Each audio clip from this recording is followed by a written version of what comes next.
So I wanted to give kind of a broad overview of how you get started collecting and analyzing social media data, which is one kind of increasingly popular form of text analysis.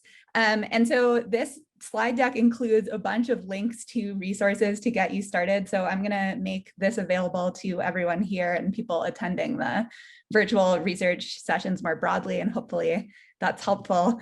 So why would we use social media data to study politics? I think this is more obvious now than it was a few years ago when I got started with this, where people would say all the time that online data isn't politics. I think people are sort of coming around a little bit on that these days. So the first reason why I think this type of data source is really useful is it provides us with these real-time scalable measures of political behavior.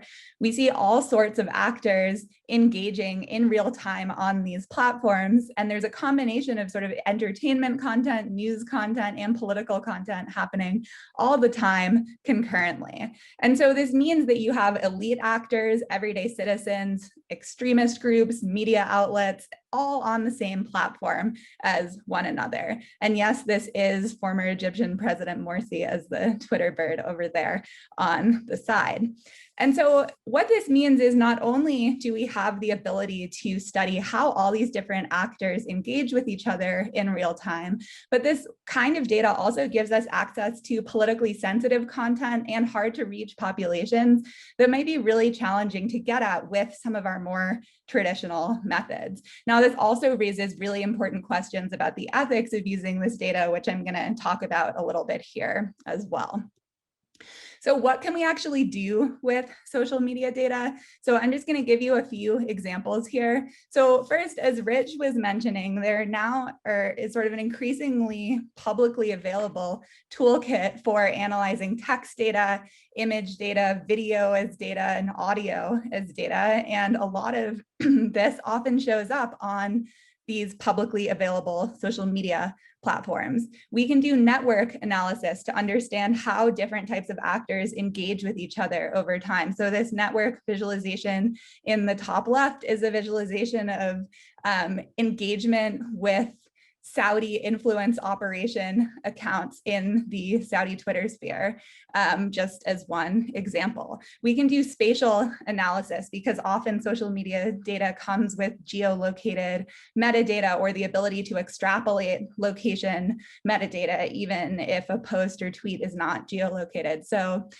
this figure on the left comes from a project that was using the prevalence of iPhone use in Egypt to understand economic differences at different moments in time. We can do time series analysis with our text data because social media content is time-stamped and because it occurs in real time, we can get these longitudinal measures of all sorts of behavior. So the bottom figure here comes from a project measuring the prevalence of ethnic and non-ethnic rhetoric in the Syria conflict over time, beginning with the start of the protests in 2011. So these are just a few examples, right? But the point I want to make is that these data sources have so much content, both in the text of the posts or tweets, but also in the associated metadata that can be really helpful for measuring all different types of political behavior that are often really challenging to get at with more traditional sources. So the big question I think I get a lot and that some of you might have is, okay, well, this is all well and good if you're used to doing this kind of thing, but what if I don't have a lot of technical skills? And something that I want to emphasize is that, sorry, my throat is a little sore, the barriers to entry for this keep getting lower. So as Rich mentioned, when he started out, this was extremely challenging and you did need a lot of technical skills to get started. But over time, more and more tools and resources have become publicly available, which means that I really do think that anyone who wants to can do this type of analysis. And actually, the much harder part is having the qualitative and ethnographic skills and language skills to be able to develop good research questions and answer them effectively.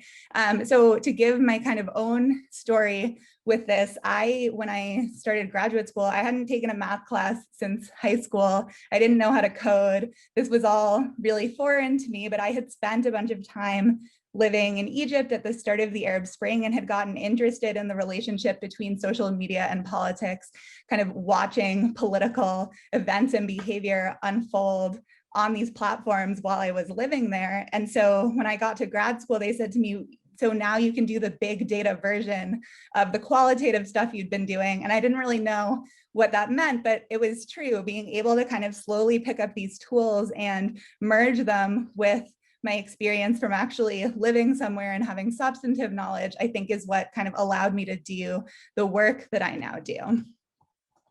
Oops, sorry, this seems to be frozen. Oh, okay, there we go.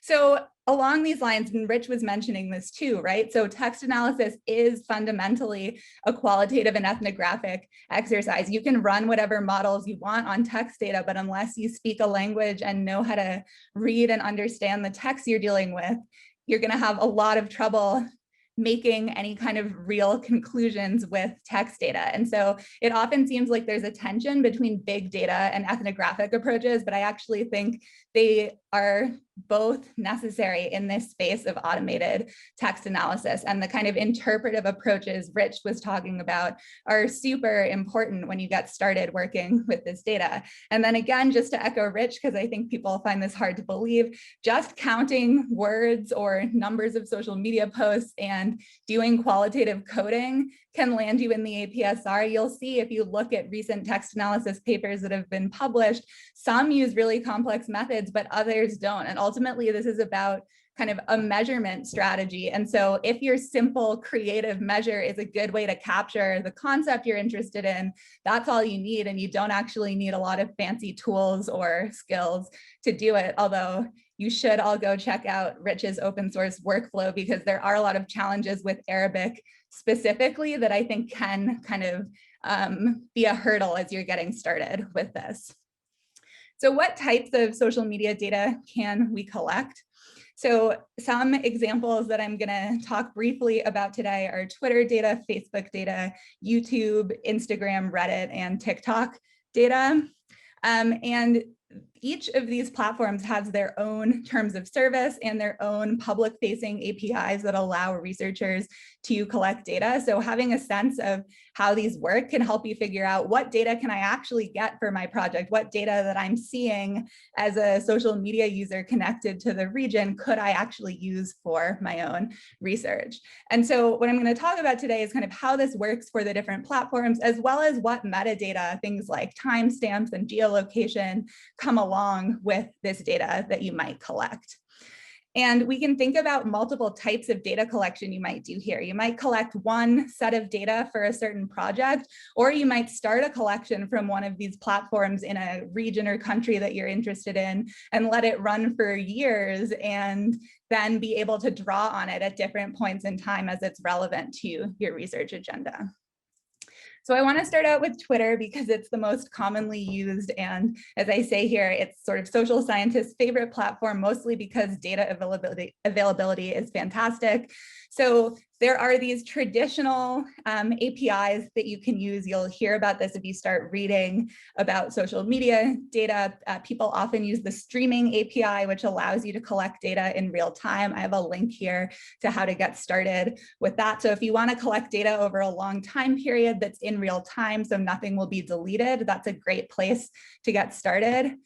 If you want historical data, tweets that happened in the past before you knew that you could even collect Twitter data, there's now an academic research API that gives you access to a really wide range of past Twitter content. You can collect 10 million tweets a month this way, which is a really generous amount and a great way to get started. And there's lots of tutorials for this. Chris Berry just wrote a great R package that makes this really user-friendly. Another thing that you might hear about is called rehydrating tweets. And this is taking the tweet IDs from some past researchers' collection and reproducing that data set. So say you want to do something related to the project Safa is going to present later today, and you say, okay, I want to just see what this set of data looks like originally, often we can't share the tweets themselves because this violates the platform's terms of service.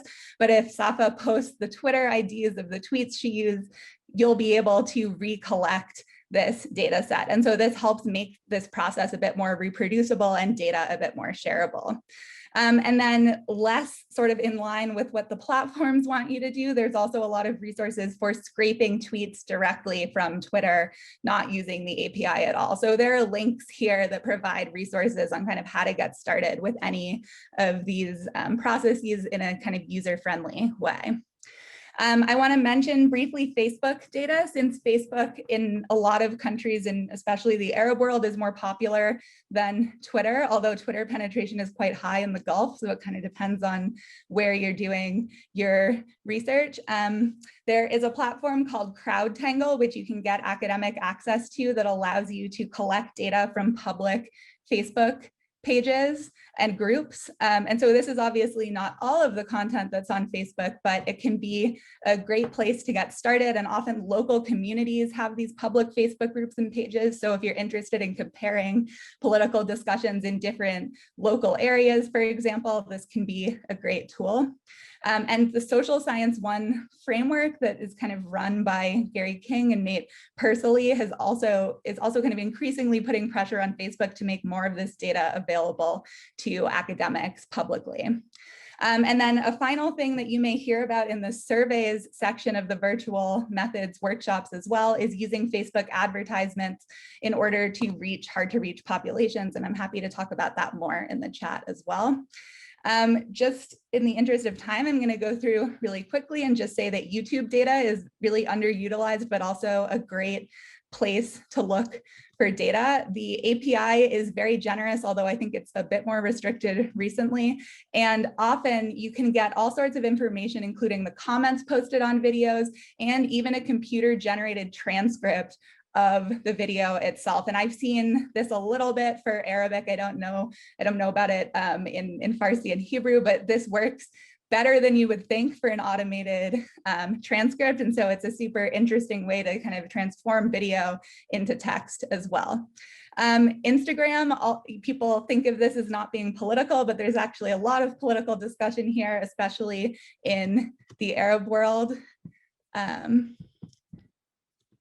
And the Instagram API is a bit restricted, but this CrowdTangle platform I mentioned for Facebook can be used to collect Instagram data as well. And so this allows us to get data from public accounts. Politicians in the Arab world, for example, are super active on Instagram, as are a lot of clerics and other figures you might be interested in for your research. And people kind of encounter this content more incidentally, since they're often on Instagram for entertainment, but sort of come across politics while they're there.